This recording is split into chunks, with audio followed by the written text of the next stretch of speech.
Open on a sweeping aerial shot of modern-day Strasbourg, France, dissolving into a grainy, stylized reenactment of frantic figures dancing in the streets. The music is dissonant and unsettling. 1518, Strasbourg's strangest summer. Imagine a city gripped by an inexplicable frenzy. A relentless, exhausting dance that claimed the lives of hundreds. In the sweltering summer of 1518, in the heart of Renaissance Europe, a bizarre phenomenon unfolded that continues to baffle historians and scientists to this day: the dancing plague. It began with a single woman, Frau Trophia, who stepped into the streets and began to dance. She didn't stop. Soon, dozens, then hundreds, joined her, their bodies moving uncontrollably, day and night, driven by an unseen force. Some laughed, some screamed, some collapsed from exhaustion, never to rise again. But what drove this mass hysteria? Was it a religious mania, a case of mass poisoning, or something even stranger? Were these dancers possessed, cursed, or victims of their own tormented minds? Over the next hour, we will delve into the heart of this medieval mystery, exploring the historical context, the eyewitness accounts, and the competing theories that attempt to unravel the enigma of the dancing plague. We'll examine the social and religious pressures of the time, the prevalence of ergot poisoning, and the possibility of mass psychogenic illness. We'll consult with historians, neurologists, and experts in medieval culture as we trace the path of this strange and unsettling event.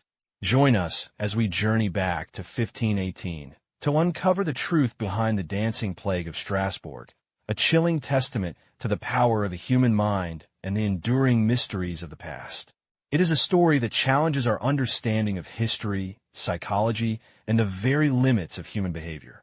Strasbourg, 1518. Imagine a city teetering on the edge of oblivion. The Holy Roman Empire casts a long shadow, its power both promise and threat. The air hangs heavy with the mingled scents of incense and unwashed bodies, a testament to the era's blend of fervent faith and grim realities. Years of poor harvests had left the populace vulnerable, their bodies weakened, their spirits low. The Rhine River, a vital artery for trade, also carried whispers of unrest and disease. Then, one sweltering July day, something extraordinary, something terrifying began. A woman named Frau Trophia stepped into the narrow, cobbled street, not with purpose, not with direction, but with an uncontrollable urge. She began to dance, not a joyful jig, but a frenzied, convulsive movement, her face contorted in a mixture of pain and something akin to religious ecstasy. Days turned into nights, and Frau Trophia danced on, her feet bleeding, her body racked with exhaustion. Yet she could not stop. Her strange spectacle drew a crowd, curiosity turning to unease as they witnessed her increasingly desperate and unyielding performance. Was this a divine punishment, a demonic possession, or something far more inexplicable? Little did they know, Frau Trophia's dance was just the first tremor in an earthquake of collective madness that would grip Strasbourg and leave historians baffled for centuries to come. The stage was set, the players in place, for a medieval mystery unlike any other. Frau Trophia's solitary dance became a disturbing spectacle, drawing increasingly larger crowds. Days bled into weeks, and her stamina seemed impossibly endless. But she wasn't alone for long. Soon, others joined her, compelled by some unseen force. First, a handful, then a dozen, then scores. The streets of Strasbourg became a macabre dance floor, filled with people flailing, spinning, and collapsing from exhaustion. The city council, initially dismissive, began to panic. Reports flooded in, families torn apart, businesses abandoned, the very fabric of society unraveling. Doctors were baffled, priests offered prayers, but nothing seemed to halt the spread. By the end of the first month, over 100 people were caught in the throes of this bizarre epidemic. Some danced until their bones shattered, others until their hearts gave out. The stench of sweat, blood, and fear permeated the air. The city's leaders, desperate for solutions, turned to what they knew: tradition, religion, and the belief that this was somehow tied to divine will. But their remedies would prove as perplexing as the plague itself. The initial confusion quickly morphed into terror as the death toll rose, turning Strasbourg into a city of the damned. The scene was unlike anything anyone had ever witnessed, a true test of faith and understanding in a world grappling with forces beyond their comprehension. In a decision that defies modern logic, the Strasbourg City Council, guided by physicians and advisors, decided to fight fire with fire. Believing that the afflicted needed to dance the madness out of their systems, they commissioned guilds to construct a stage in the town square. Musicians were hired, and healthy individuals were paid to dance alongside the afflicted, creating a bizarre spectacle: a city-sanctioned dance party amidst a plague. The reasoning, however misguided, was rooted in contemporary medical understanding. Some physicians believed that the dancing was caused by overheated blood, and that continuous movement would help regulate it. Others thought that, by providing a dedicated space for the dancing, they could contain the outbreak and prevent it from spreading further. But the council's actions had unforeseen consequences.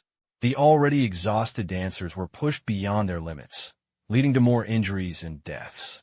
The enforced merriment felt hollow and grotesque against the backdrop of widespread suffering. And, most importantly, the dancing plague continued unabated. The cure became a grim parody of healing, a testament to the limitations of medieval medicine and the desperation of a city facing an inexplicable crisis. Instead of stopping the plague, the council arguably fueled it, amplifying the madness and driving Strasbourg deeper into despair. The road to hell, it seemed, was paved with good intentions and enforced jigs.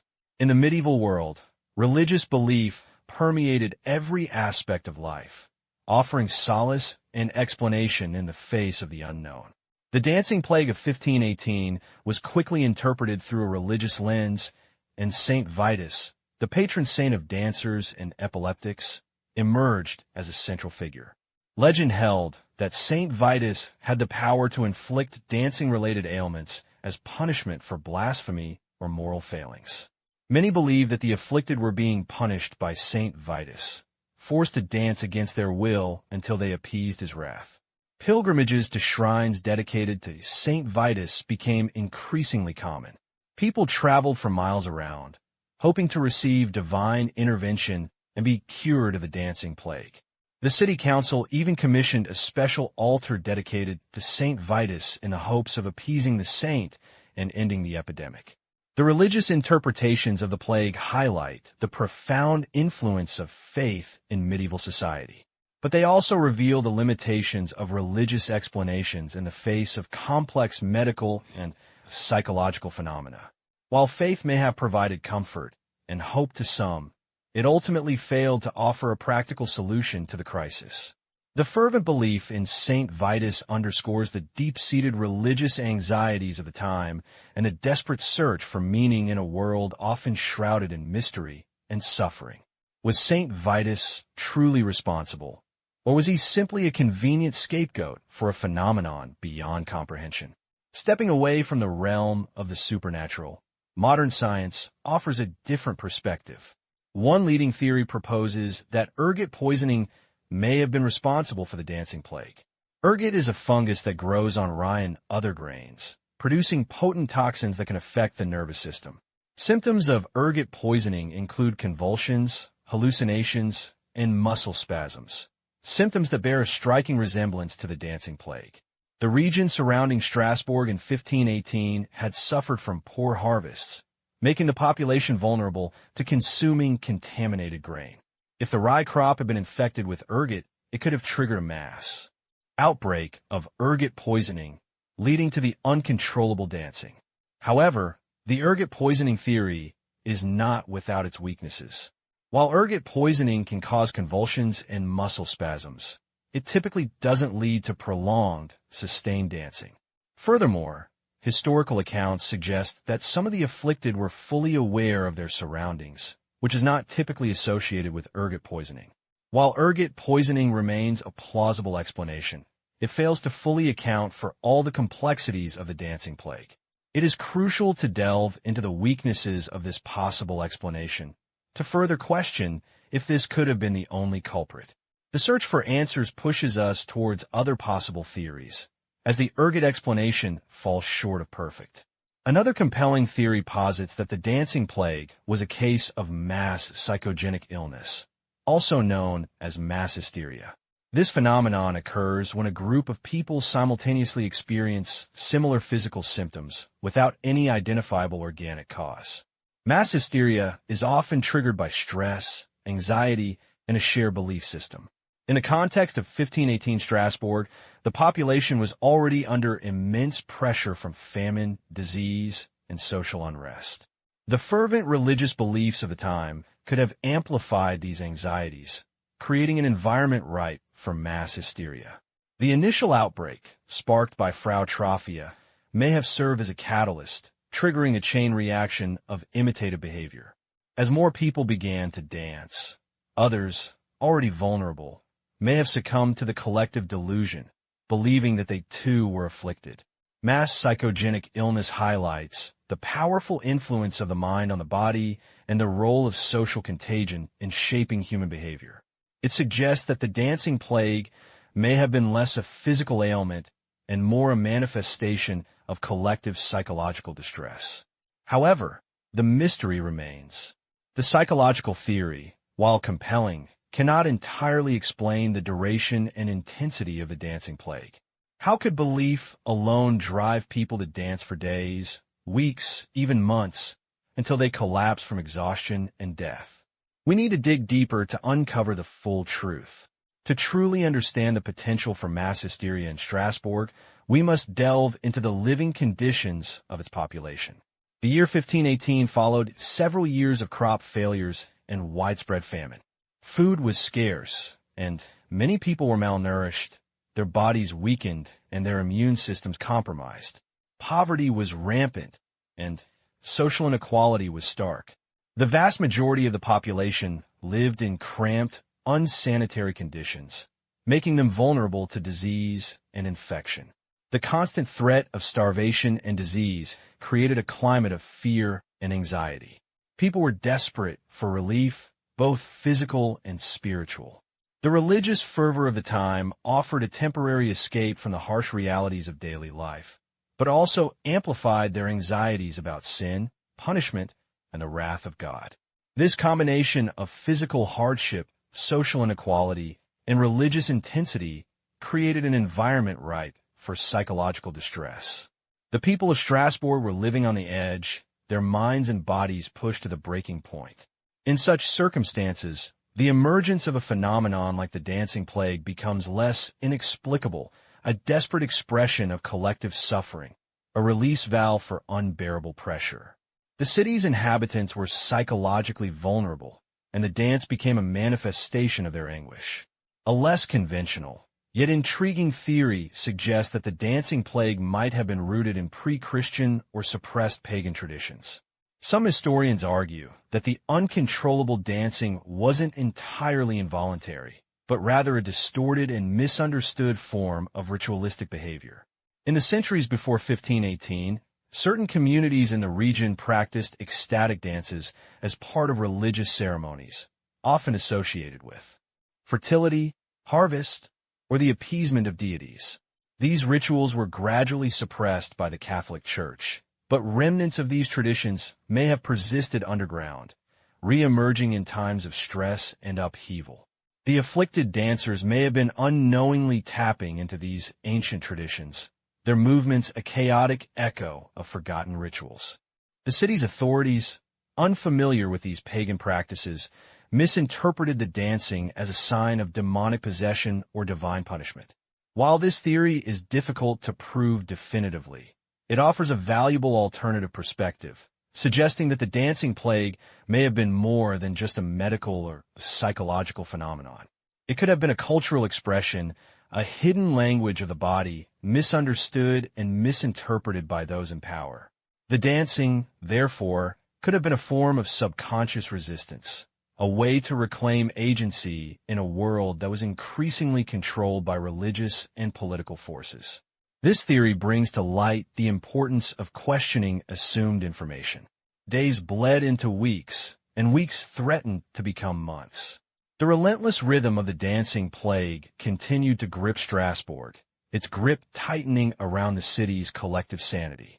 Then, almost as suddenly as it began, the dancing began to wane. The town chronicles record no clear turning point, no single event that triggered the cessation. Was it the overwhelming exhaustion finally claiming its victims?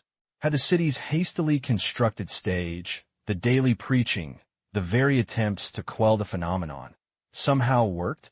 Or did the cause, whatever it may have been, simply run its course? One by one, the dancers stopped. Some collapsed, utterly spent, and were carried away by worried family members or weary city officials. Others simply slowed, their movements becoming less frantic, more hesitant, until they ceased altogether, staring blankly at the cobblestone streets as if awakening from a terrible dream. By September of 1518, the chroniclers report a noticeable decline. The number of afflicted dwindled, and the streets, once filled with frenzied motion, began to quiet. The authorities, undoubtedly relieved, offered thanks to Saint Vitus, attributing the end of the plague to his divine intervention. But the questions lingered, hanging in the air like the dust kicked up by thousands of dancing feet. Even as life in Strasbourg began to return to normal, a shadow of uncertainty remained. The cure felt incomplete, unexplained. What truly stopped the dancing? And could it happen again? While the dancing plague of 1518 remains a singular event in its scale and severity, it echoes in more recent, smaller outbreaks of mass psychogenic illness. What some now call mass hysteria or mass sociogenic illness. These modern cases offer a window into the power of suggestion, anxiety, and shared belief to manifest in physical symptoms. Consider the 1962 June bug epidemic in a clothing factory in the United States. Workers began reporting a range of symptoms: nausea, dizziness, rashes, all attributed to bites from an invisible June bug. Despite extensive investigations, no physical cause could be found. Or the more recent outbreak at a high school in Leroy, New York, in 2011, where students began experiencing Tourette's like tics and stutters. Media attention fueled anxiety and further spread the symptoms. These modern outbreaks, though different in nature and scale from the dancing plague, share key characteristics. They often occur in closed environments, where individuals are under stress, susceptible to suggestion, and highly attuned to each other's experiences. They spread rapidly through social networks, fueled by fear and uncertainty.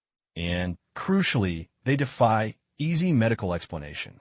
While these cases don't involve dancing, the underlying mechanisms of collective anxiety and symptom manifestation resonate with the events of 1518.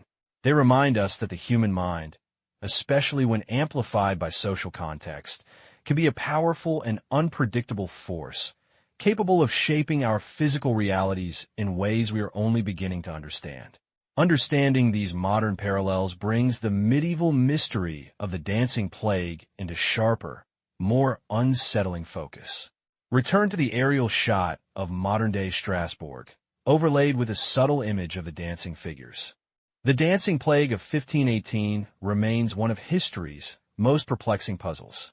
Was it ergot poisoning driving people mad with its hallucinogenic effects?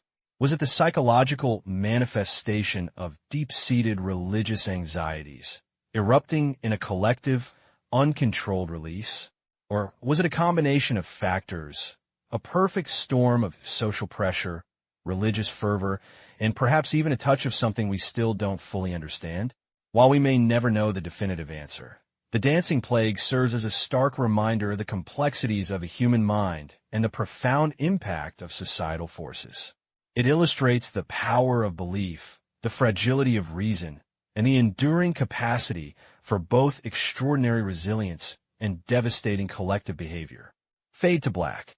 The questions raised by the dancing plague resonate even today. How susceptible are we to mass hysteria? What hidden forces shape our beliefs and behaviors?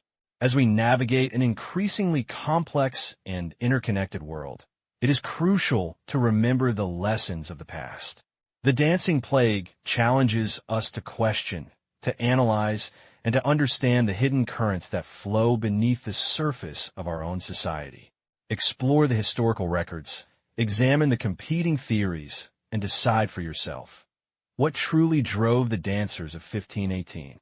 And more importantly, what can we learn from their strange and unsettling story?